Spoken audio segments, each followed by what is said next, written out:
Welcome to the Recover You podcast with Kylene and Patrick Terhune.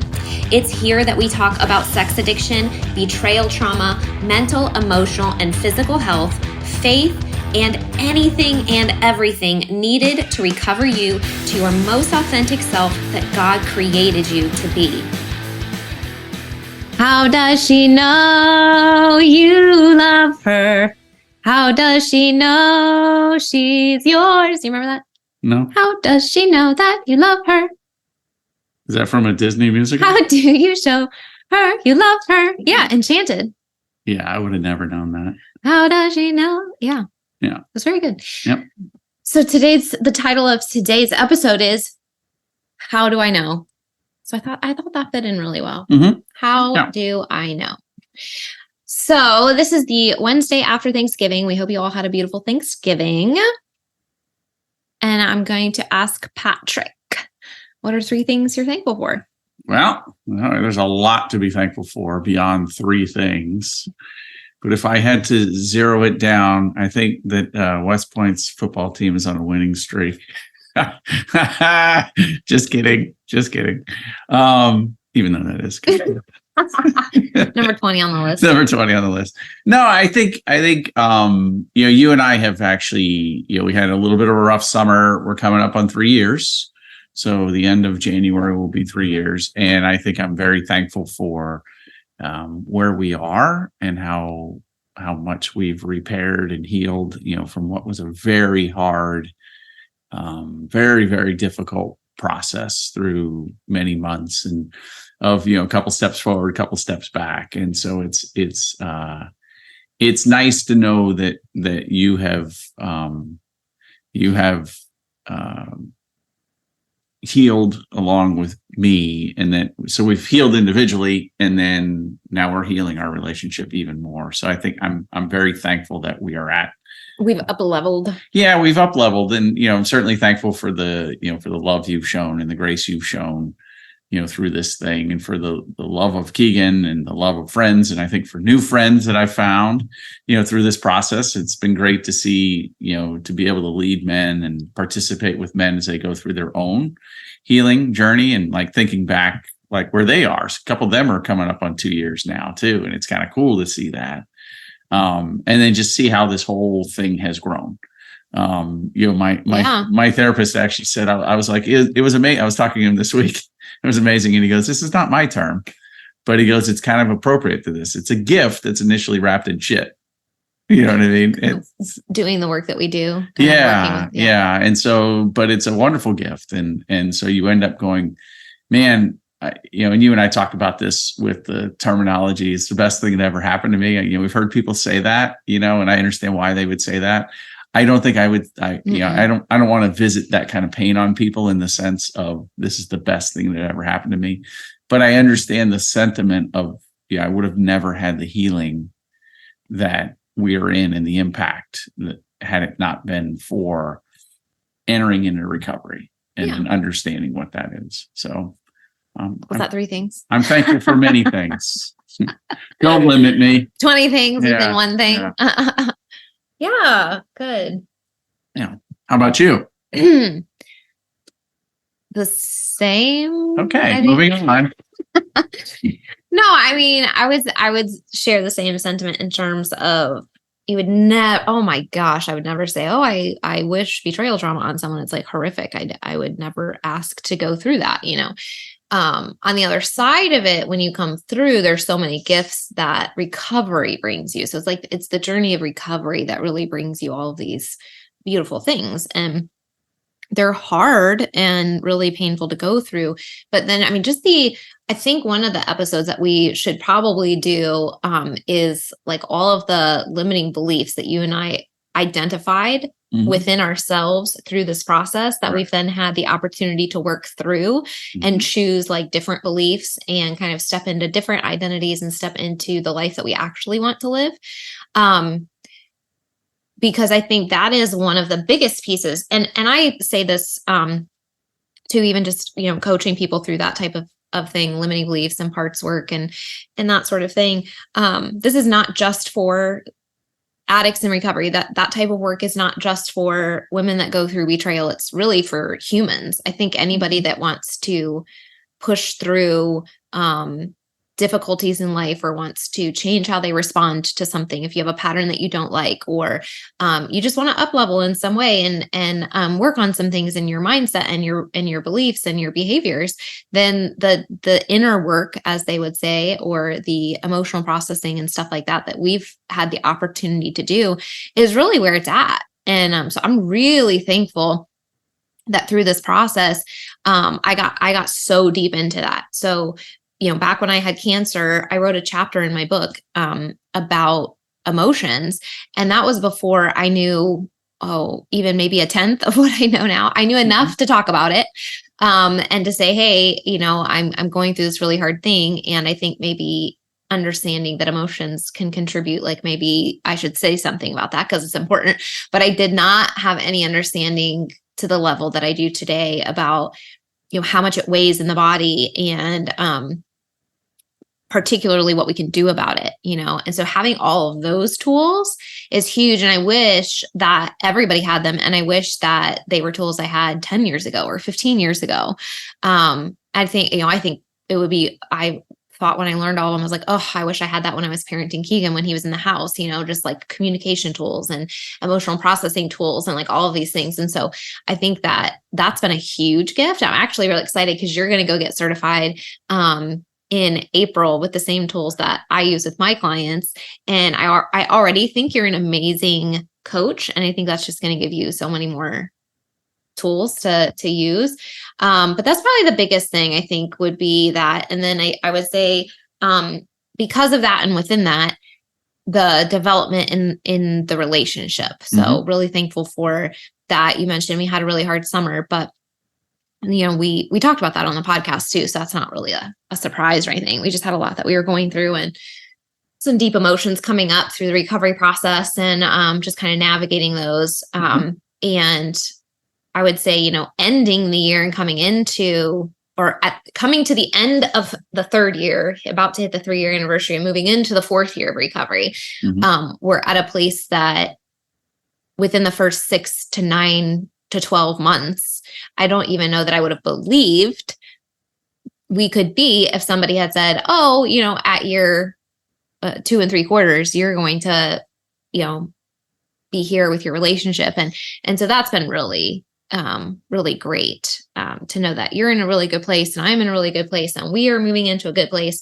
And then along the same lines of what you said, just thankful for, the ability that we've had to do this, to start a podcast that I coach women one-on-one, that we started a nonprofit, that we did all these things. Like that's when you look back, it's so interesting when you kind of live your life and make these decisions and do these things. And it sometimes feels like, I'm not making a difference, or I'm not doing anything, or like, that's not a big deal. Right. And then you look back after a couple of years and like, wow, we did all of these things and it's so cool. And then you get these messages from people that are like, because of this podcast episode, we were able to get the counseling that we needed, or, because you shared your story on social media, like I don't feel alone, right? I feel heard.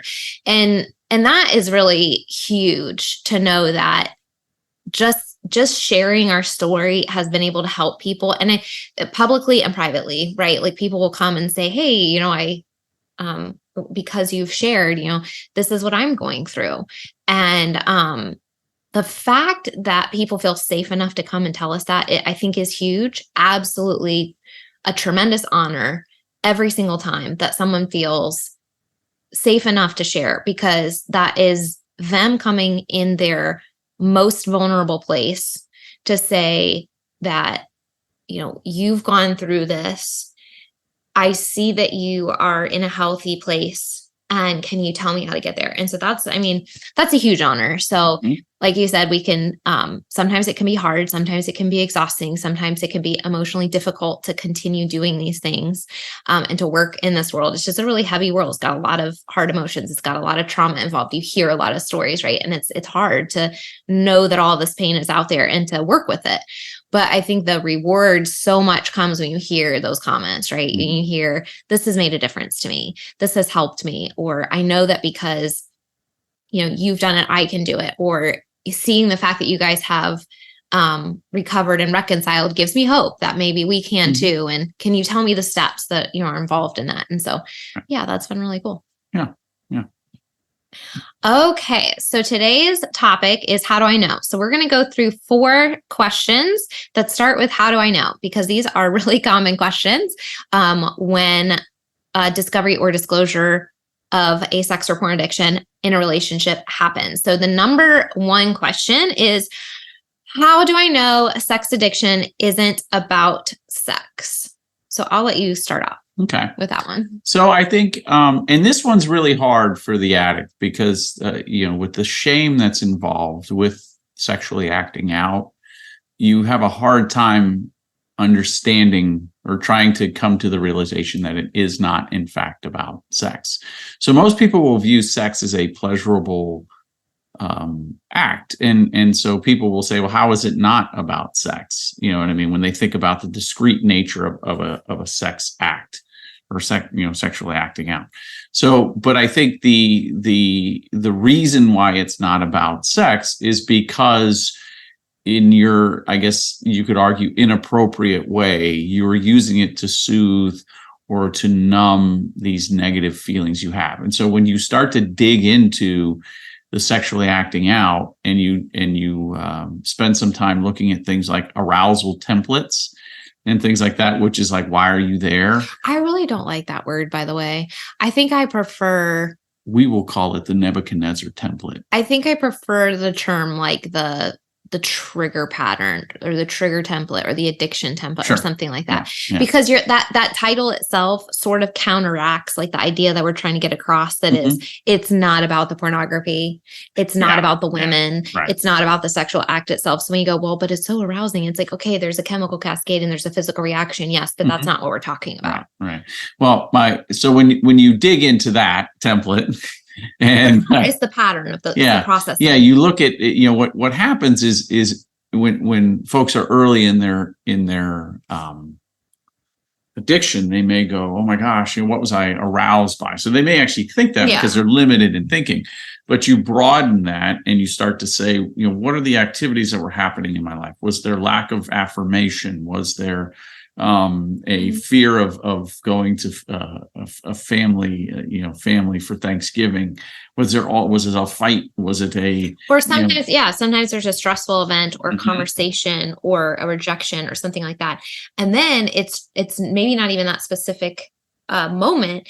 It is the negative thoughts and the negative spiraling self-talk that then is telling you, I'm not lovable. That, well, they did this thing because I'm not lovable, or, I'm never going to be accepted, or I'm going to, these people are going to leave me or whatever, or I'm not worthy. So then what happens? You go into self-sabotage mode or self-fulfilling prophecy. Either way, you kind of look at that. Resentment in there. There's things like that. So really, as you broaden the study of why you're doing what you're doing, you find very quickly that it becomes a brain problem, and it's about the patterns of your past, the traumas of your past that have sent these messages to you.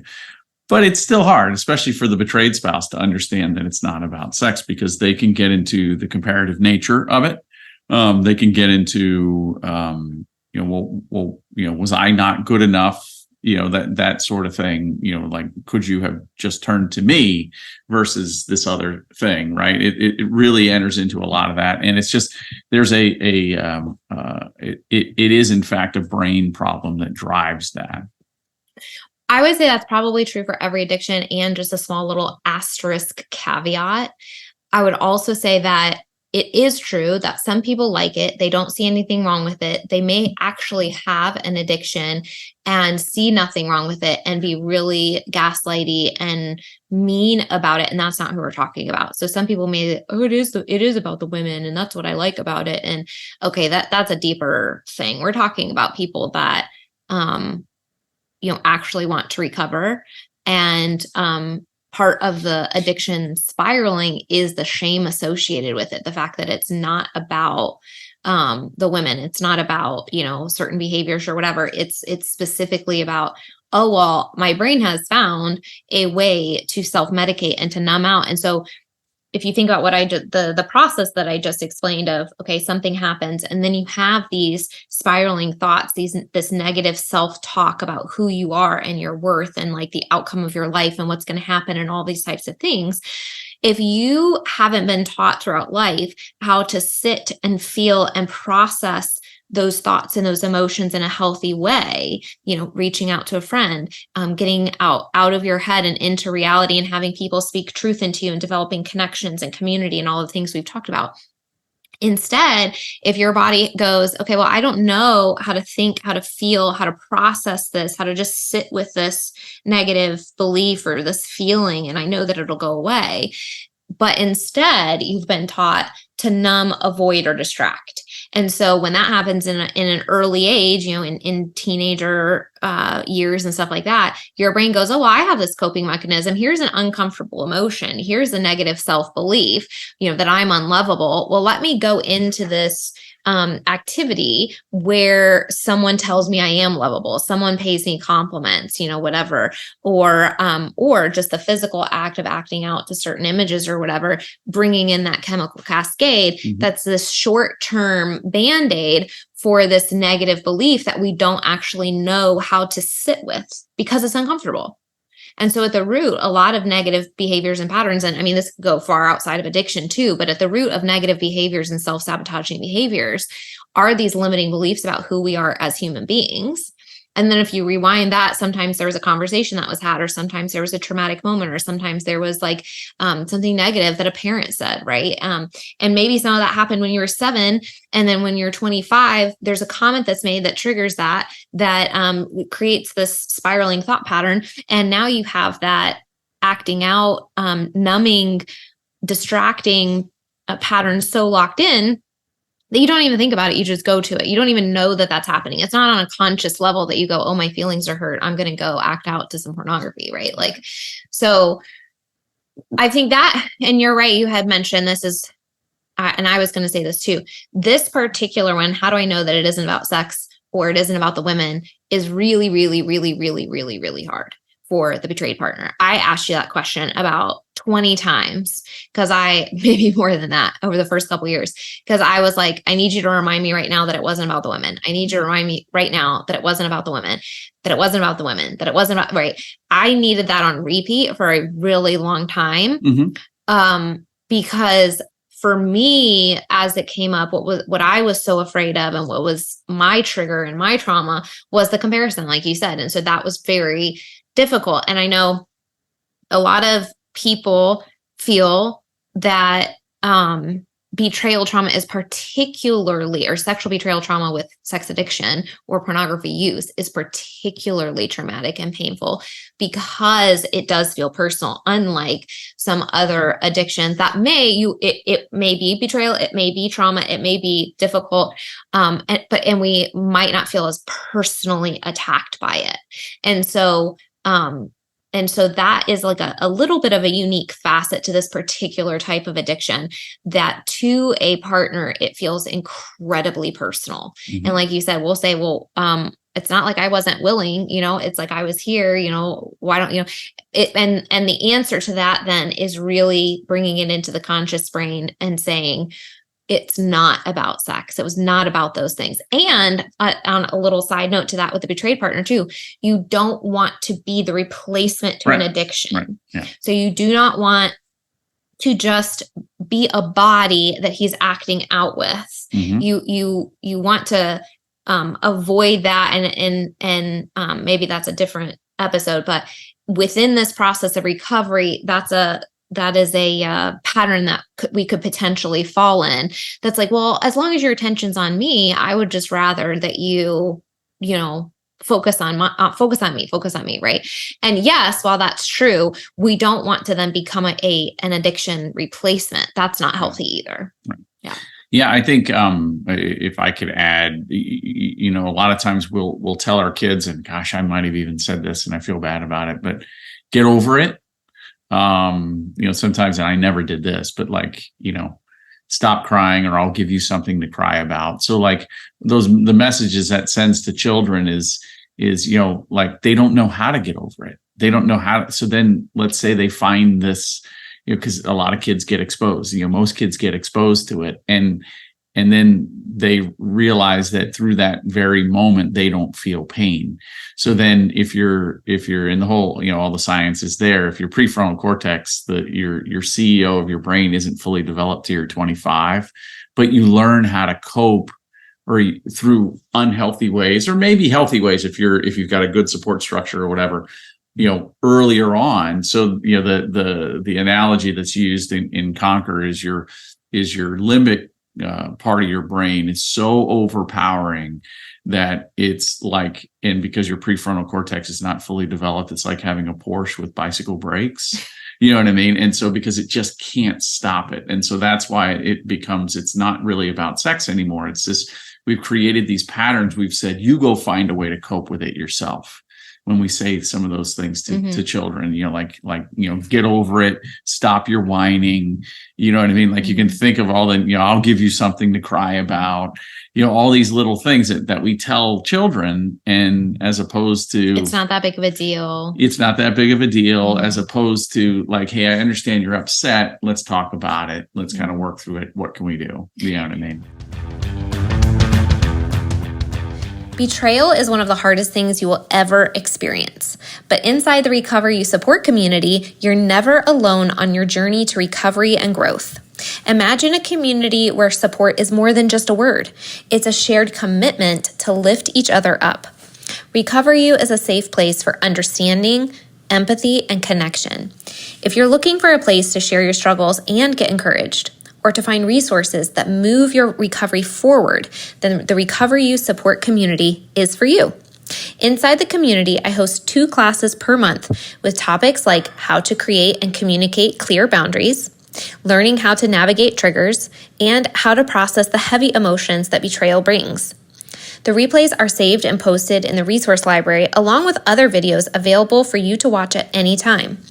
Finally, at Recover You, you have the opportunity to connect with other women who share similar experiences to yours, women who understand, empathize, and love you just for being you.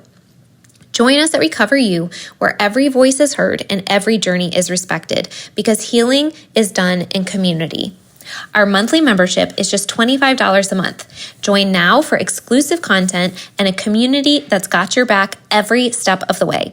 Go to recoveryou.disciplemedia.com or click the link in the show notes. Make sure to use code PODVIP, that's PODVIP, for your first month free. Together, we recover, we grow, and we thrive. Something that I think we might have mentioned this actually in the last episode was the idea that what happens when we are children shows up dramatically differently in how our brains process it if we process it alone versus if we have a safe parental support system to guide us and help us make sense of things that happen. Right. And so the comments that you were just making essentially creates an unsafe space for them to share emotions or to come when things are actually big, actually scary, because they think they're just going to be shut down or it's not a place to be open and vulnerable. And so as much as we can cultivate a place of you can come and tell me anything and it's going to be okay, when things happen, we'll then allow kind of some of those conversations. And I think as much as we have, and we've told Keegan this, oh my gosh, we've told him like 10 different times, we regret so much, we're sorry. We didn't handle things appropriately all the time. We did the best we could, but we've learned more now and we feel like we could have done things better, and he's so nice about it. He's like, really, you guys are good parents. He's so nice about it. But I do think the one thing that we did is even through our mistakes, we apologized a lot. And so we really did very regularly, I think, open the door for him to come to us. And so he really does, I would say like 99% of the time, feel comfortable talking to us. Yeah. And I think that's a really big thing. So when we're talking about all of these patterns of behavior and all of these things, coping and numbing and all this kind of stuff, when you think about the opposite of addiction is connection, when that can start at a young age. And that's why we had the episode about talking to your children about it in an age appropriate way. Sex is one of those things that through our culture and through church and through family units and stuff like that, it's so much like we can't talk about it. We can't talk about sex in marriage. We can't talk about sex before marriage. We can't talk about, sex inside of church. We can't talk about these things. It's so bad, right? And so basically in Christian culture specifically, you're really taught that there's never an okay time to talk about it. Mm-hmm. And, you and I had mentioned this, or I know I'm getting a little off topic here with this, but you and I had mentioned the other day, I don't know the statistics around this, but I would not be surprised if the addiction aspect to sexually acting out or pornography use is higher in the Christian church than it is in society, specifically because of the shame associated with sex in general. Not because, how do I say that? I guess I'll just leave it there. Just because it's not safe to talk about it in any healthy way. There's no healthy outlet a lot of times in the Christian community, and so that's really hard because if you're not talking to your kid at 9 years old as he's standing by the bus stop about, hey, if you see, we talked about the book Good Pictures, Bad Pictures. If you see this, or if someone says something to you and it makes you uncomfortable, like giving your kids the words so that they feel safe to come to you when things are uncomfortable, I think that's really invaluable. Well, and what's interesting in the Christian community, and you're right. So, Christian young adults are no different than than other young adults, not normal, but other young adults. So what you have is, and actually one of the other things that, you don't necessarily have to tell your kid, hey, I'll give you something to cry about, or don't whine about that. You could even, and I think this is what happened in my case, because I seemed relatively put together, my parents didn't really follow up and say, hey, are you okay? And they were dealing with their own stuff. You know what I mean? Like it's okay. But there's it's the proactive, right? They weren't necessarily hurting me or telling me sending me those messages. But I guess the message I received was, you have to solve it yourself. You know what I mean? And so the one thing I wanted to kind of tie to is, you talked about, in the Christian community. So what you have is all this standard hurt that happens in a household up to the age of 18. And then, so all those kids are trying to do the right thing, right? And they're being exposed, and they're maybe making a stand to their secular friends, but then behind closed doors because of the accessibility of it. And I've heard all these stories about how in seminary it's rampant. And so you take all these kids who haven't learned how to reach out for support, and how to talk about their feelings. And then they go to a college where, it may be an unhealthy college where they don't talk about those things, or they kick you out if, whatever, and it just blows up. And so there's probably a spiritual warfare aspect to that. Could be. And I think there's just a cultural component. I think we do a really bad job of teaching inside the Christian community how to talk about this stuff. Right. I think it's really poorly done. But when I think about that with seminary kids, I'm like, these are good kids and they want to go into the want to go do good things. And so that, to me, that's such a clear message of why it's not about sex. It's about they've developed this coping mechanism and they can't seem to get off the merry-go-round on it. It's almost always internalized shame. Right. Exactly. If you had to summarize it in a sentence, it's almost always internalized shame. How that shows up and where that comes from is going to be different for every individual. Right. But it's almost always about internalized shame. Yeah, absolutely. Okay. So that was a long answer to question number 1. I went off on like 3 tangents there. Sorry. Question number 2. How do I know he loves me? Was that the song you sang at the beginning? How does she know? Oh, okay. But yes, right. Close enough. Yeah. So how do I know he really loves me? So that's a really good question. Do you want me to start? You can start. Okay. So I think this has to how do I know, Patrick? Because I tell you. You told me during your addiction. Yeah, but now I bring you coffee.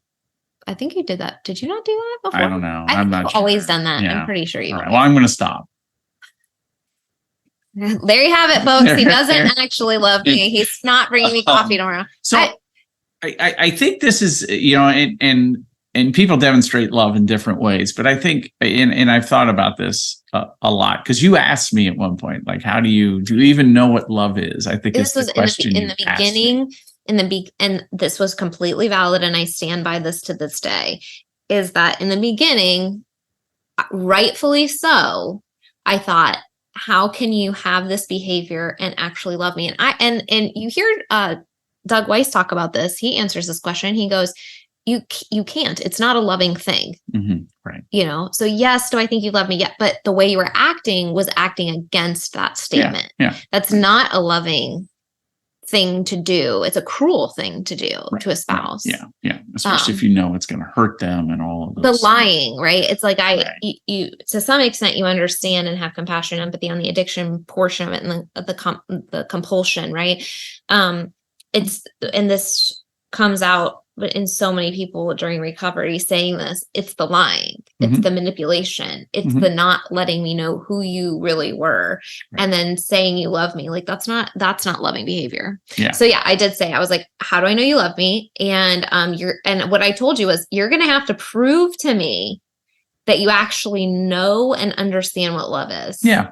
So I thought a lot about that, and I've been to a couple different places, but I think the first thing, it's almost like the first thing you have to do if you love somebody is you have to make sure you stop hurting them. Number one. Right. And so if whether you're out of control in your compulsive behavior or whatever, but you have to stop that, and you have to make, and out of empathy for the addict, understanding that it can be hard to stop it, you have to do everything you can to stop it. So here's a good example. When somebody says, hey, or you go to a program and they say you got to put blockers on your phone, and you don't put blockers on your phone. Once again, I don't want to shame anybody, but it's like, well, why aren't you putting blockers on your phone? You know what I mean? If you got to journal every day, and sometimes people are a little bit slow in taking that step. It's like, well, get into that. And, maybe you do 5 out of 7 days or whatever, and that's okay, but you got to start those processes. You know what I mean? Like, take it seriously. You're in this thing. So the first thing you have to do is the work, right? The work shows a level of commitment. Well, I think to kind of go into that, if you're feeling resistance about doing any of those activities, or even about the idea of completely getting into recovery, if you're feeling resistance about the idea of never looking at pornography again, or never masturbating again, or whatever, then that is a deeper question that really needs to be answered. That is, what is this providing to me right now that I don't have a healthy alternative for? When you can answer that question and have that alternative, you'll be able to get into recovery. But if you have a deep resistance, then there's something that you're afraid of losing. And if that is some sort of, it's usually, some sort of self-soothing mechanism is essentially. Right. Yeah. And so you've really talking through that with your therapist and kind of figuring out, okay, well, what actually does that, and what's going to replace that for me in a healthy way? Right. Because I agree, if you love someone, you're going to do everything you can. And if you're feeling resistance to that, that's a deeper question. Yeah. I think. And just because you run in, and just want to make sure I'm clear here, just because you have a couple of let's say slips or whatever right off the bat, it doesn't mean you necessarily don't love your spouse. Right. And so once again, we want to extend a lot of grace here while we're talking about it. But the point is, if you do nothing, right? If you get caught, your spouse, if the pattern is continually repeating, right? And there's no activity there, like, what's that about? I think the second thing would be is you make amends. Like one of the things we always, or I've heard you communicate is, hey, be careful of the love bombing. Like, they might love bomb you.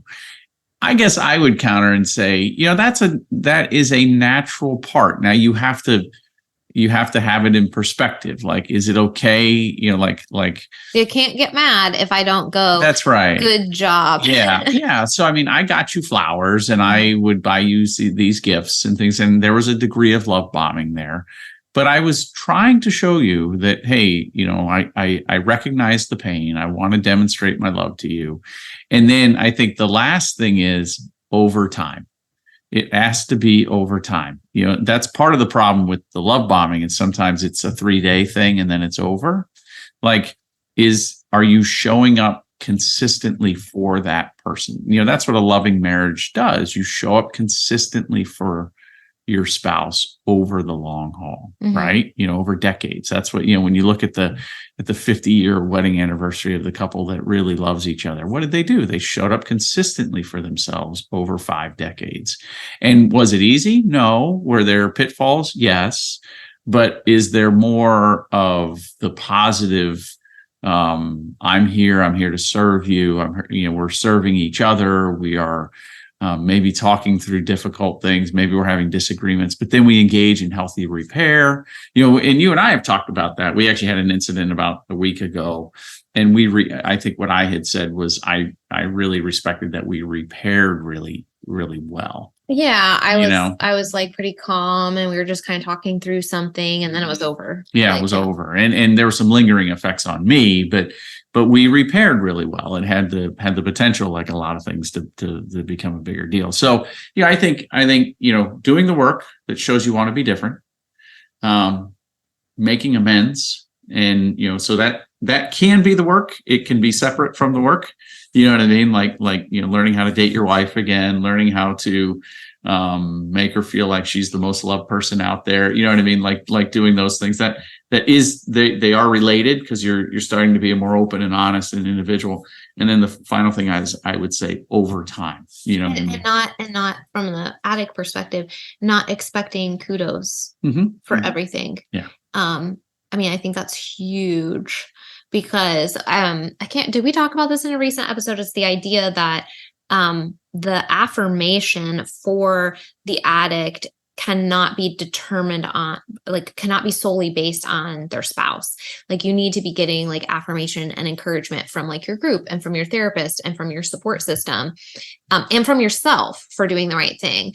The wounded party, the betrayed spouse, is going to be very tempered in her response to things for probably a long time. Right. She may appreciate, like, I very much appreciated all of those things, but also, okay, I would go in, you would check off the day 3 of being sober, and I would give you a hug. But internally, I'm not like freaking out about that. You know what I mean? Like, okay, I'm going to accept this. I'm going to encourage you with it, friend to friend. But spouse to spouse, there is a layer of protection there that needed to stay up for a very long time.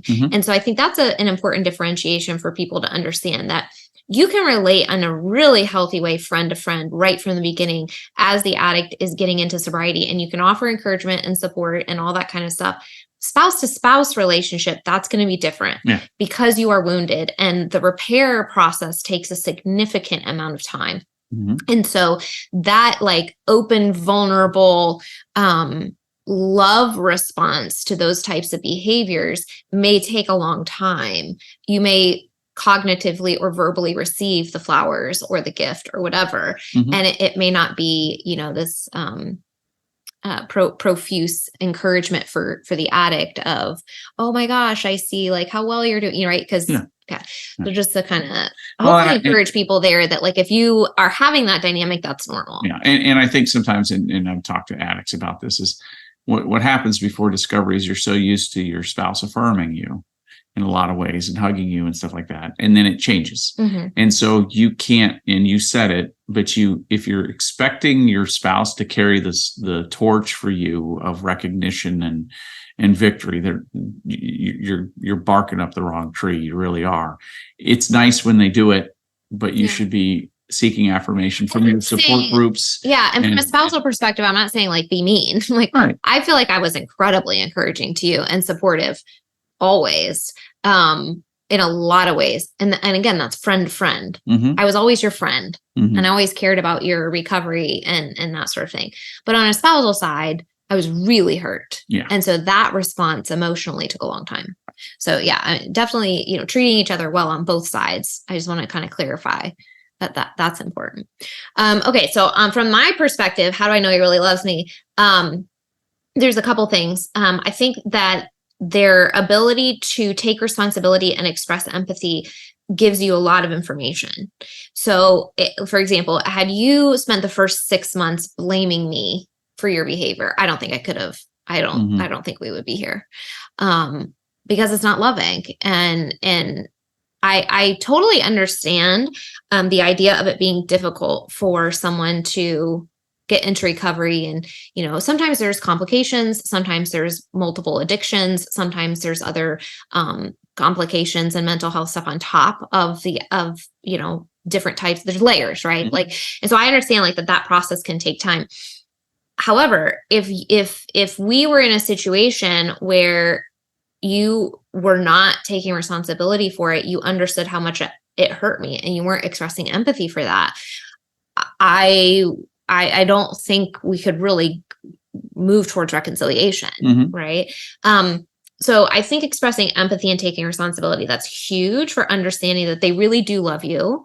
And it's more about the pain and the emotions and the wounding, kind of what we talked about in the first point, that it's not about sex. It's not that they hate you. It's not that they're not attracted to you. It's not that they don't love you. It's because of all these other things. And then their willingness to acknowledge that and say, oh my gosh, I part of like some of the things that you said to me were that were kind of helpful, were part of the reason that you struggled so much with it and had the high blood pressure and had the such extreme conflict internally was because you knew that it would hurt me and you loved me. Right. And so the conflict within you and the level of pain, knowing that ahead of time. So I think hearing some of those things and having the empathy immediately, that helped me know. I think their ability to listen, right, is kind of all ties together, but their ability to listen to you, the betrayed partner, share how you feel, share your frustration, share your hurt, share your anger, share your sadness about how it impacts you.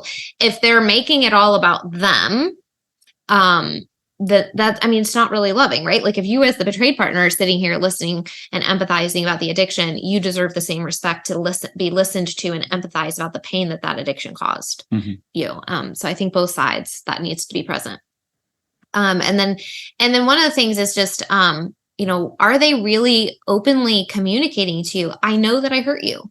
I know that I hurt you. I feel horrible about it. And they're verbalizing and in their words and their actions demonstrating, I not only want to take responsibility, what you said, making amends. I want to make this better. And here are the things that I'm doing to make it better. I'm going to therapy. I'm going to group. I'm doing this homework. I'm reading this book, and they're sharing these things with you or asking you, how can I start building trust with you? What do you need from me? And a lot of that has to do with respecting your boundaries. So if you have somebody that's gaslighting you, that's blaming you, that constantly blows through your boundaries, they're not respecting you, that red flag. And, it's very selfish, unkind behavior. But if you have somebody that is respecting your boundaries, that's taking responsibility, saying, I know I hurt you. I'm sorry. How do I make it better? And again, what you said, consistency. And I say this all the time to betrayed spouses that I work with. Time plays a crucial role, because you don't have the information that you need until a certain amount of time has passed when they are, quote unquote, doing the right things. So you may get information if they are gaslighting and blaming you very quickly. You might get that information day one, week one, month one, right? That they're not really interested in recovering. When you have somebody that expresses interest in reconciliation and recovery, time plays a huge role in understanding, is it sincere? Is it going to last? Are they going to do the work? And do they actually care about me as a human being in this relationship? And all of those play out over time. And you see that their thoughts change. You see that their words change, you see that their behavior changes, and you see it consistently happening over time. Maya Angelou stated, I have found that among its other benefits, giving liberates the soul of the giver. Tara Hope is a nonprofit that is on a mission to support women experiencing and recovering from sexual betrayal trauma. We do this by providing education and resources, as well as connecting them with and paying for practitioners who guide and assist them through the recovery process so that they can lead happy and fulfilling lives again. If you are interested in supporting this nonprofit organization, here are a few ways to consider doing this. Number 1, pray that we connect with the women who need us most. Pray for all the women who are granted scholarships, that they find true healing. Pray for our coaches, that they have wisdom in every session. Please pray for me as I continue to lead in an area that is unfamiliar territory and, to be honest, kind of intimidates me. Pray for the right people to be led to Tara Hope so that we can connect and grow into an organization that has an impact across the country. This includes bringing on a CEO, marketing specialist, fundraising specialist, and social media manager, to name a few of the people we would love to have in our team moving forward. 2, please consider sharing this podcast with pastors, churches, friends you know who might be interested, therapists or counselors who have a heart to help others, or even sharing a screenshot or audio clip on social media. Anyone you think that might be interested in learning that this organization exists. Number 3, please consider donating. One 6-month scholarship ranges from $3,000 to $3,600, and $150 would cover one session with a Tara Hope coach. Number 4, and finally, if you are someone who is feeling called to help us grow, please reach out to us to let us know in what way you might want to participate. I mentioned earlier a few areas we need support. Someone who has experience running nonprofits, someone interested in running social media, someone good at marketing, etc. Honestly, whether you donate $5, cover us in prayer, or share this podcast with one person, we are so thankful for your participation. The smallest action of support can have a huge ripple effect, so never think that any contribution is too small. We are so thankful for each of you listening. To donate, please go to tarahopealliance.org/donate. If you'd like to reach out to us, please email info@tarahopealliance.org.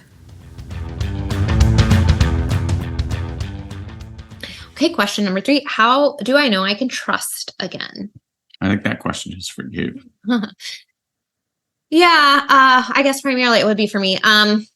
So I think women have, across the board, really good intuition and instinct. There is an aspect to you'll know when you know. I don't think there's a timeline to this. I think every relationship is going to be different and unique. I think trust, I will say, I do think across the board, trust takes a long time. So you'll hear us say things like a 20-year addiction, you're not going to be trusted again in 6 months. You're not even going to be in full recovery in 6 months when an addiction has gone on that long. Mm-hmm. And so you look at the timeline, you go, if this has been a lifelong thing for somebody, and then you've been married for 10, 15 years, and it's been your entire relationship, rebuilding or building something new after a betrayal that has been ongoing for the entire amount of time that you've known somebody takes a significant amount of time. It's not like a 3-month thing. It's not hey, I've been going to therapy every week for 6 months. Mm-hmm. Now you should magically fall in love with me again. That's just not how trust works. You can start building, putting down the foundation of trust in that first 6 months, the foundation of trust in that first year. But it's most likely when both of you are doing the work and you're processing the different painful emotions that come up and you're working through this together, it's not going to be a short-term thing. So, if you want a general timeline, which I don't think this is true for everyone, but general timelines are that true recovery for the addict takes 3 to 5 years, 2 to 5 or 3 to 5, 3 to 5, 3 to 5. And then, true recovery for a betrayed spouse takes 1 to 3. And I think so much of that is dependent on how quickly does the coupleship and the individuals get into a place of safety and security and stability. And so that's, we talked about that. That's phase number 1 for a betrayed partner, is to get into stability. So much of that, if you're working towards reconciliation, is dependent on, okay, well, is my spouse actually getting into recovery? Have the hurtful behaviors stopped? Is the communication improving? Is the vulnerability coming in? Is the honesty there? If you're living like that first year when you're having relapse after relapse or gaslighting, or he's lying about his stuff, he can't be honest with you, it inhibits your ability to heal to a certain point. Now there's things that we can do, setting boundaries to say, I'm going to be okay no matter what. And if you cross this is my response. But if you are working towards reconciliation and it's tumultuous, because the addict isn't getting into recovery, then that is going to be incredibly hard, and there will be no trustville. And I would say after discovery, every time that the addict lies, the amount of time that it would take to rebuild trust increases. So every time you're dishonest, every time you don't come forward and communicate vulnerably with your partner, or in fact you lie to their face and they find out, then trust, that the amount of time it's going to take to build trust will increase. I think that's really a really important note. And I'm not even talking about relapsing, because sometimes it's not even about the relapse. it's more about the hiding and the lying. Some partners will have specific agreements in place that say, if you slip, if you relapse, if you do this, if you do that, if you lie to me, if you hide information, if you do any of these things that are on this list, I need you to think about it and come forward to me within 24 hours, because we're practicing honesty here, and I need you to practice doing that. And if you can't do it and I find out later that you didn't do that, that's the boundary for me. And so it's really kind of coming back to what we said earlier. It's about the lying. It's about the manipulation. So if you want somebody to trust you again, that's going to require total honesty. And I mean complete honesty. Yeah. And the sooner you can get to that place, and I think it took you about 2 weeks, but the sooner you can get to that place, you think 2 weeks? It was longer. A month? I think it was lies of omission. You know what I mean? When was that point where you were finally like, okay, I'll tell you whatever? Was it somewhere between month 1 and month 2? It was pretty early. So, yeah, okay. Yeah. So 2 months. Yeah. We'll say that. Yeah, because part of me was like, well, I don't, I know the first couple days there were a lot of lies. Yeah. I think it was. Yeah, I think it was just like, well, I just won't tell you. You know what I mean, or something like that. You know what I mean, because it's too painful or whatever. Pretty quick though. Yeah. It may have been quicker than a month. I can't really remember. But what I will say is that you weren't acting out during that time. No. So you were just not answering every question I asked, or kind of withholding or manipulating a little bit. Right. Yeah. Right, but yeah, I mean, and that blew things up, and it made me not trust you. And every time that I would find a lie and I would come back and say, you said this, it was destruction. We went back to ground zero. I think a lot of times in recovery, when you have blips in recovery, we have painful emotions come up, you don't go back to ground zero. No, you don't. You keep moving forward, and it's just a little bump in the road. But I think lying does bring you back. I think when you can't get into a place of consistent stability in the relationship, I do think there's an aspect to which that takes you back, because then you realize the foundation actually hasn't been laid. And so I think when you're talking about trust, I think honesty is one of the biggest things. And I hear this from so many spouses. It's just, I need the truth. I need the truth. I need to know that he's telling the truth. I need the truth. I need honesty. I need him to just be fully honest. I can't keep finding things.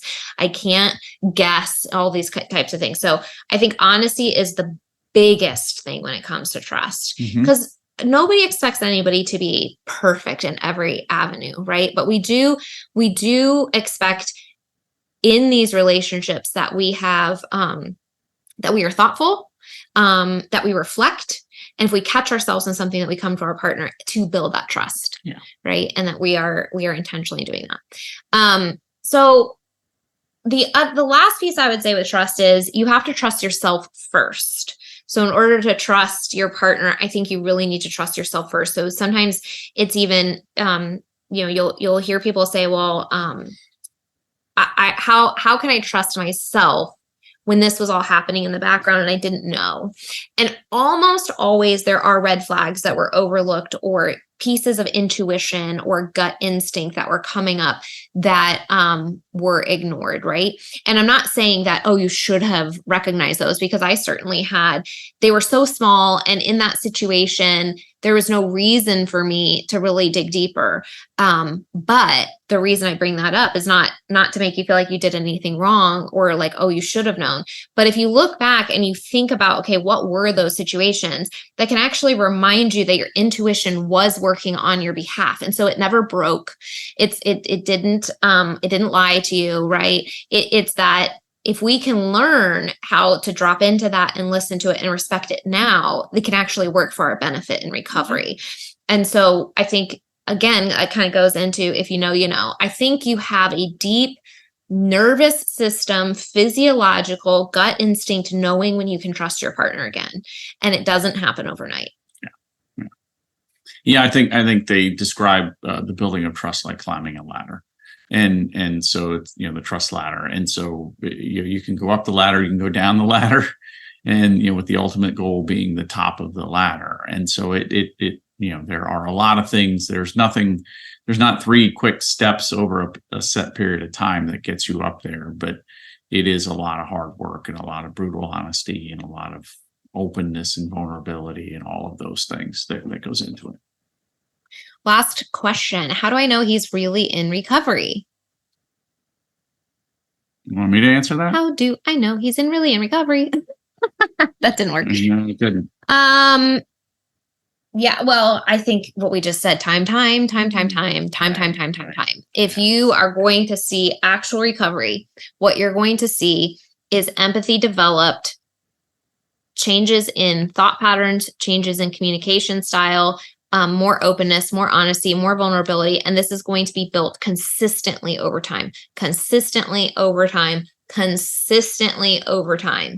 Again, there might be like little tiny blips, but if the pattern is progressively getting closer towards the goal, then if it's true recovery, and we talked about the difference between sobriety and recovery. If it's true recovery, you're going to see consistency over time and over a long time. Yeah.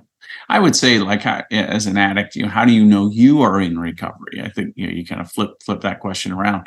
And so, I think sometimes what people think is, and we've talked about this, the difference between sobriety and recovery. So not doing the behavior or whatever, they call that, if you're just not doing the behavior, but you're not healing emotionally, you're kind of like a dry drunk. You know what I mean? Like you're just not doing the behavior, but you're still demonstrating all the. You're thinking about it. You're struggling with it. Yeah. So, knowing you're in recovery is you've got active healing measures engaged. So you're daily aware of how you're feeling and how things affect you. Are you sad? Are you happy? Are you just brushing things off? Are you generally a good thought that you're having an issue with something is you say things like, never mind, I'll take care of it myself, as opposed to accepting help. That can mean that maybe you're activated. It doesn't necessarily mean you're not in recovery, but how do you approach those situations? Do you move into repair activity that you've learned through the process of recovery? Are you repairing relationships? Are you engaging in healing activity with others? I think that's the key. There's sometimes somebody actually said this in one of the groups, I believe. It's like, it's okay to take time by yourself. It's not okay to isolate. So there's a difference. So if you want to go hiking because you really enjoy the mountains and you go by yourself, that's probably okay. If you spend 5 days alone in your house, not returning phone calls, well, that's being isolated. So those are all red flags. So in a recovery thing, it doesn't necessarily mean that you're always going to be fine emotionally. What it means is that you can recognize that you're not fine emotionally, and you take steps to help. And you have a safety plan and for when that happens. And that includes people or activities to get you back into an area of safety. Yeah. So that's they're aware of how they feel. You have a plan for what to do when you're not feeling great, and you take action on that plan, because a plan is worthless if you don't actually do it, right? So what you would see as the spouse is that your husband is more able to communicate his thoughts and feelings more clearly. He's able to articulate, I have anxiety, or I'm feeling sad, or I'm feeling depressed, or I feel irritated today, or whatever. And you also see that he's proactive in saying, I didn't wait 5 days to address this. Day one, I noticed I was feeling a little down. I texted my support group. I booked an extra session with my therapist. I called my accountability partner, those types of things. And then I worked through understanding, that was because 2 days prior, I had this thing at work and it put extra stress on my plate. And I didn't realize that was affecting me. But now I've done the work to kind of connect those. And I talked to somebody about it. I have a plan for what to do at work. And now I'm okay. Right. And those are the types of conversations that you are more able to have through recovery. So when you say, how do I know he's really in recovery? He can tell you what got him into the addiction. He can tell you what he's doing to stay out of the addiction. And sometimes in the beginning, obviously, that's going to be harder. But as he progresses through recovery, gaining those tools, and the important thing is taking action on them. And then to know as a spouse, you're going to see changes in behaviors, and you're going to see those very consistently over time. Yeah, I think you'll know a good indicator of being in recovery is you can tell your story openly and honestly, and possibly even help others. So that can be not necessarily, you don't have to always help others, but it's one of those things that you want to give back. You want to help other people because it helps you in your recovery. What a great transition to talk about Tara Hope as we wrap up the month of December. And you didn't even do that on purpose. Or November. Did I say December? November. as we wrap up the month of November, so you've heard our commercials, you have listened to the interviews with the coaches, and we just want to remind you as you come to, your end of year charitable giving opportunities that Tara Hope is here. And what we do is we help betrayed spouses connect with these really gifted, and you've heard them talk, you understand how knowledgeable and how supportive and how empathetic these Tara Hope coaches are. And if you haven't, go back and listen to the last 3 episodes because that's where they are.